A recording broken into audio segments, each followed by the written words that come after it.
With the last video on the channel covering WWE's overseas trip to Melbourne, as I should have properly named it, for their Global Warning Tour event, we're back in the US where it's business as usual with SummerSlam inching closer and the B shows carrying over some unfinished business from the prior weekend. Raw started out with a Triple H promo, something we'll be very used to saying moving forward, and clarified how Shawn Michaels was never his best friend, but rather a meal ticket to being at the top of the company. He claimed to have had far more success in his career than HBK ever did in his prime, and went on to blame the fans for making Levesque give so much to them, but only end up weaker because of it.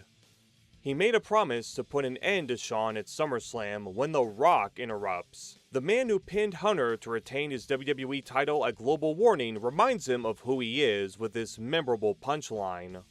So shut up, bitch! The two look to go at it until Brock Lesnar jumps the barricade, having bought a ticket for the show, to distract the Great One and lead him towards a pedigree as the next big thing and Paul Heyman are escorted from the building.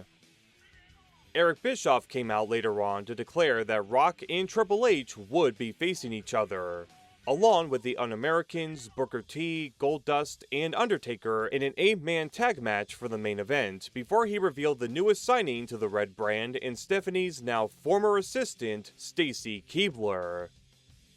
Jeff Hardy fought RVD to decide Chris Benoit's challenger for the Intercontinental title at SummerSlam after winning a coin toss over his brother Matt.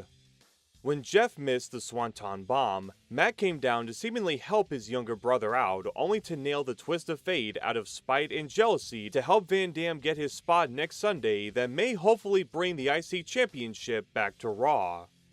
We also got another memorable clip when a SmackDown commercial aired on Eric Bischoff's show.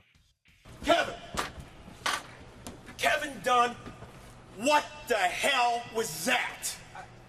The Rock and Triple H took their fighting through ringside during the final match, as Undertaker looked to send Christian on his last ride when Test came in to knock him down with a big boot to score a big win against the American Badass.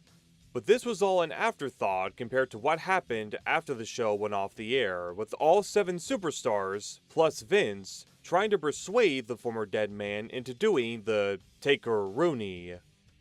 While we never got to see Undertaker doing the move, at least publicly anyway, we did get one of the best post-show moments in WWE history, with everybody trying and nearly succeeding in breaking him, while the babyfaces did their own Roonies and Rock sent the crowd home happy by laying out Triple H. Mark Lloyd's antics from Velocity led to Rico, Billy, and Chuck getting the win on Thursday over Hurricane, Shannon Moore, and Hardcore Holly.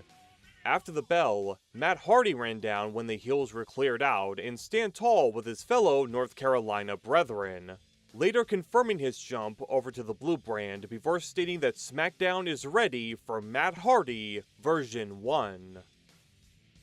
Accepting Rey Mysterio's challenge to a match for SummerSlam, Kurt Angle beat Mark Henry and made the world's strongest man submit before Mysterio popped up from out of nowhere to drop a Hurricane Rana and 619 to his future opponent, Angle retreating while busted open due to Rey's knee brace, as he got embarrassed by the, quote, 12-year-old ahead of their clash in Uniondale. With the entire Guerrero family watching, Eddie and Chavo hoped to get the win over Edge and Ray Ray, though they only got it via disqualification when Angle pulled Mysterio off the apron into an ankle lock, setting off a chain of attacks where Edge came back to save his partner via a spear, but the damage done may have helped the former WWE champion in 10 days' time.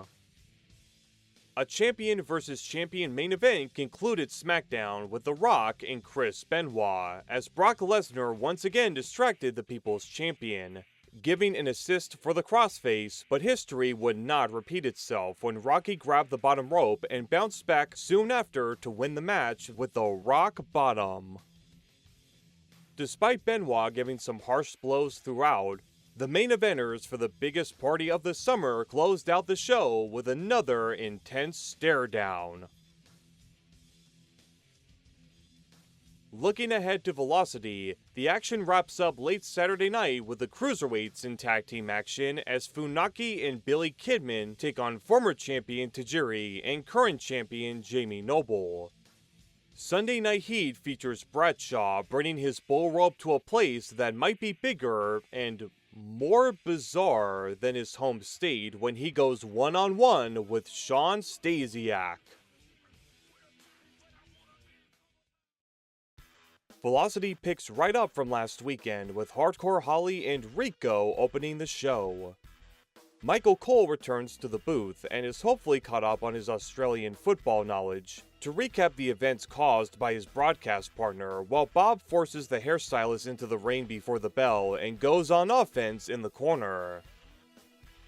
The eye poke allows Rico to give those punches and chops back briefly, but gets distracted by the crowd and receives another flurry from Bob. Trying to crawl away afterwards leads to him getting kicked in the midsection and hit with a clothesline for a kickout. A spinning heel kick gives Constantino the same result, as the fans once again remind us of Rico's alleged personal activities, all while the man himself connects with a jumping kick in the corner. The hip toss neckbreaker looks to set up a moonsault, but as expected, Holly recovers enough to execute a massive top rope superplex that keeps our opener going a bit longer. The trading of chops leads to the best dropkick in the business, but still doesn't put Rico down, so Holly goes straight to the gas mask. I actually forgot that was the name. And a top rope crossbody is just as good as his dropkick, but also ineffective to win this match. Rico grabs the rope to prevent a roll-up and get his opening in for the super kick that Hardcore Holly kicks out from, relying on his martial arts to get in one last spin kick that fails to connect and instead follows with an Alabama slam to give Bombastic Bob the victory. Mark Lloyd has nothing to say about the winner, and Holly doesn't go after him, so that's another small victory on Velocity. Michael praises the fans from the Global Warning Tour event for our next matchup, with Bull Buchanan taking on Velocity's North American Grizzly, Albert. B-Squared shows no fear towards his opponent with their stare down and tries for an early attack that's quickly telegraphed and turned into the atomic drop. Buchanan running into a military press drop makes the former RTC member retaliate for a few moments. Angle and Mysterio's SummerSlam match is brought up as Bull's cheap shot finally gives him a brief advantage over the former Prince, though the hairy powerhouse makes him regret that when forcing him into the opposite corner and unleashing some attacks, but gets too lost in the moment and fails to sense Bull moving from a running attack to take him down with a neckbreaker and some elbow drops. A-Train's head gets squeezed to slow things down, doing enough damage to have momentum stay in Buchanan's corner and allow him to use his agility for a springboard clothesline. The neck of Albert is targeted some more, though Bernard tries to toss his opponent to the floor when Bull skins the cat to get back in, but heads straight for a bicycle kick. Albert gets fired up despite how bad the neck is and gets a near fall after tossing Bull across the ring.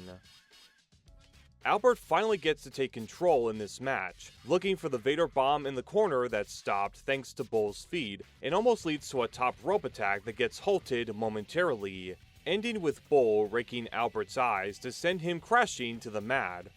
The top rope leg drop gives Bull Buchanan another victory on TNN, and it's a bit of a shocker to see Albert taking a loss on SmackDown's B Show.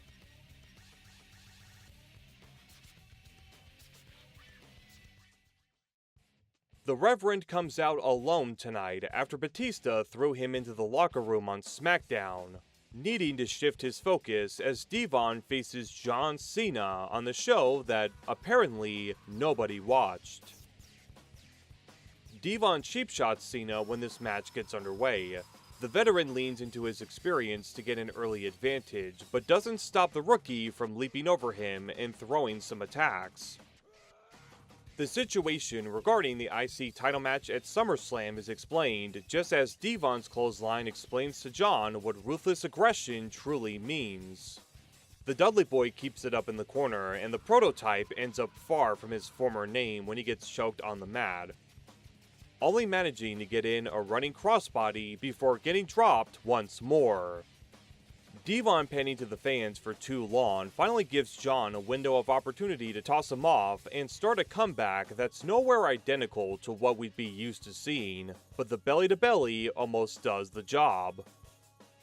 Cena then playing to the crowd for 10 punches in the corner helps D-Von transition into the Testify neckbreaker that's barely kicked out of. A body slam attempt is reversed and leads to John rolling up the Reverend to get the win, but D-Von gets some payback with a post-match attack to stand tall even without the assistance of Deacon Batista.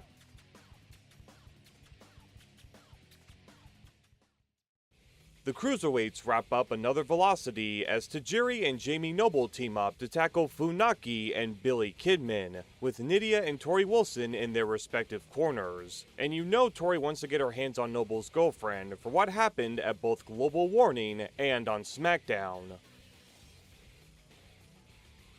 Jamie and Shoichi start us off trading moves, with an enziguri leading to Kidman coming in to nail the Hurricane Rana and dropkick. Noble has a hard time getting a move in after receiving the Ushi-Gurushi, so Tajiri offers a helping kick when Billy is sent towards the ropes, with Funaki distracting the referee and giving the Cruiserweight Champions time for a double team move and Tajiri to tag in, so he can... You know what I mean? Reach a higher octave with his scream. Cole makes some bold claims about the heels' activities behind trailer doors, as Tajiri once again slows the match down while Torrie gets the fans to cheer Billy back into the fight. It doesn't work out when Kidman is dropped into a double gutbuster and nailed with a pair of basement dropkicks. Noble continues the intense chinlock application until Billy gets out. Both men get distracted by the opposing valets and a springboard bulldog gets smoothly reversed into a back suplex. Yoshihiro tags himself in to try, and fail, to land a moonsault, and leading to Funaki finally coming back in to drop Tajiri in the ring and Jamie on the apron. A tarantula is blocked and helps Funaki drop the ECW alumni, but Noble rushes in to get things back in order. The heels hope for a double clothesline that's ducked just before Noble is dragged out by Kidman, and Tajiri kicks SmackDown's wannabe announcer, but isn't enough to get a 3. Billy goes in and then over the top to lay out the Cruiserweight Champion at ringside, and Funaki dodges a buzzsaw kick to connect with a Northern Lights suplex that cues Torrie and Nidia getting into a catfight and, not surprisingly, get the biggest reaction from the crowd. Another buzzsaw is ducked, and Funaki rolls up Tajiri to score the big win amongst the chaos going on everywhere in this match, and give Velocity a joyful ending with Billy, Funaki, and Torrie celebrating.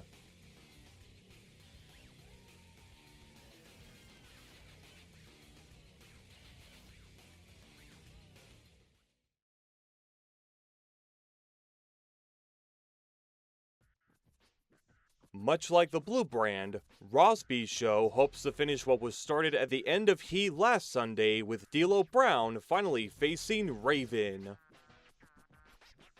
Crash fills in for D'Lo on commentary alongside Coach, ironic given their confrontation a while back. As D'Lo calls out Raven for wanting to turn this show into his own personal playground, as well as pulling out of their previously scheduled match. Raven does walk out on the stage without crutches, accepting the challenge of the, quote, degenerate reprobate, but not for tonight's episode. Raven will not be told what to do on his show, saying the former Eurocontinental Champion's opponent this evening is instead just incredible. Crash praises Raven's move to get out of fighting D'Lo, while Raven hangs out at ringside to see his rivals starting off hot. D'Lo's quick momentum gets halted thanks to a super kick, as Coach praises the Seattle crowd for last week's shows, and Justin throws some chops before the rebound elbow. The fans tonight will D'Lo Brown the fight back and pull out the sudden impact to turn Raven's plans against him and to make sure he recognizes. Credible makes a crucial mistake when looking for the corner attack and is instead the recipient of some ring post-itis. The shaky leg drop after isn't enough to capitalize for the victory. Moments later, D'Lo lifts Justin up for the sky high and get the pin right in front of Raven. But Coach's former broadcast partner gets the last laugh on Heat when dropping him with a Raven effect.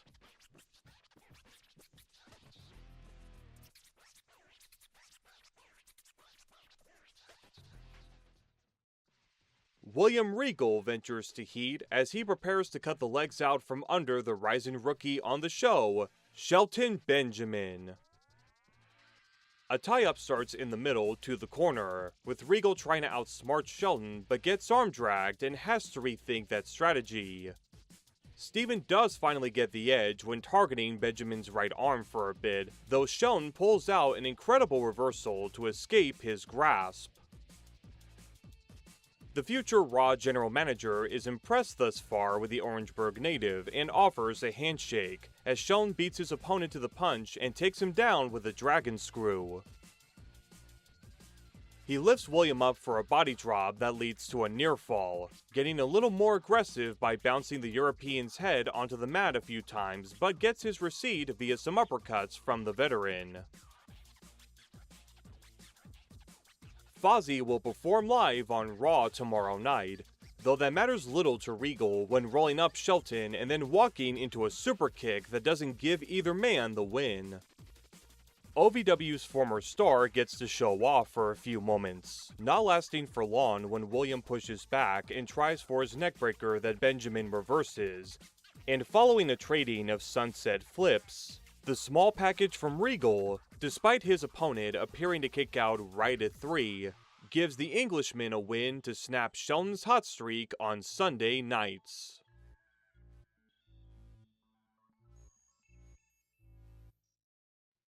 Terry looks to get a comment from Raven about avoiding D'Lo for the second straight week, with Raven merely stating how the games between them are just getting started, and that D'Lo will be taking part of the Clockwork Orange ride in Raven's playground.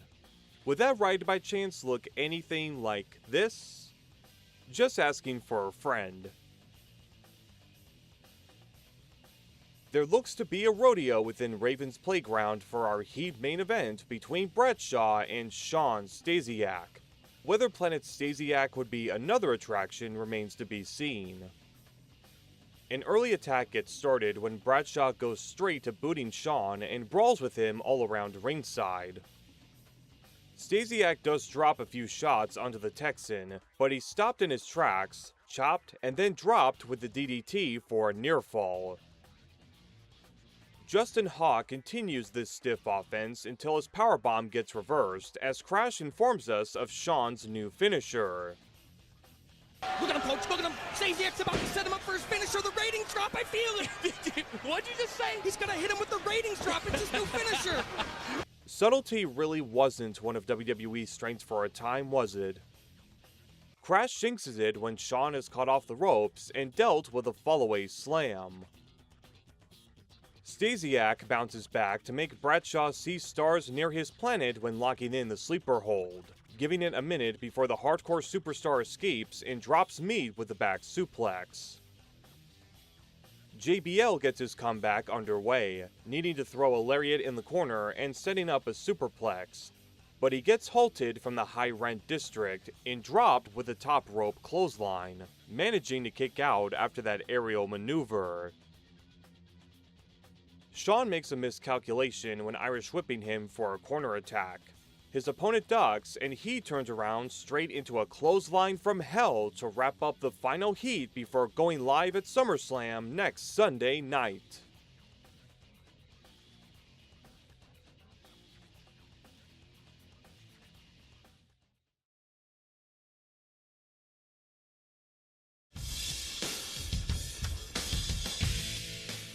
It was a little foreseen given the lineup, but this week's point is in favor of velocity. Holly and Rico started off with a pretty solid match to open the show. No distractions or involvement from Mark Lloyd mixed in with the usual moves from both guys made this a fairly enjoyable start. Albert and Buchanan had an interesting clash of super heavyweights as they both relied on opposing types of attacks throughout the match. It was also a nice change of pace to see Albert on the losing end of things compared to how his matches usually play out, so not too much to complain for this one. D-Von and Cena went through a very by-the-numbers match where the Reverend got to have most of the offense, and John got in some moves to help cover up the inexperience that's still there. It wasn't horrible by any means, but seeing an early John Cena still trying to find his footing and getting attacked after the match didn't leave the best impression on me personally. The main event tag match, however, did that and then some. A nice amount of chemistry between Tajiri and Noble, some great spots from Kidman and Funaki, and even the catfighting with Torrie and Nidia helped make this one of the best main events I've watched on Velocity and doing this series. Some more stalling on the eventual Raven and D'Lo match made sense to start off Heat for continuity's sake. And while the actual match against Credible was just short and underwhelming with the highlights of both guys' movesets, I'm more curious with how their proper match will look like when it happens in 2 weeks, and what exactly they'll do with Raven in the aftermath, regardless if he wins or loses this feud. Regal vs. Benjamin was a good and clean technical match, forcing Shelton into a slightly different style compared to what we've seen since his debut, and it ended up working out nicely. My main gripe is the finish.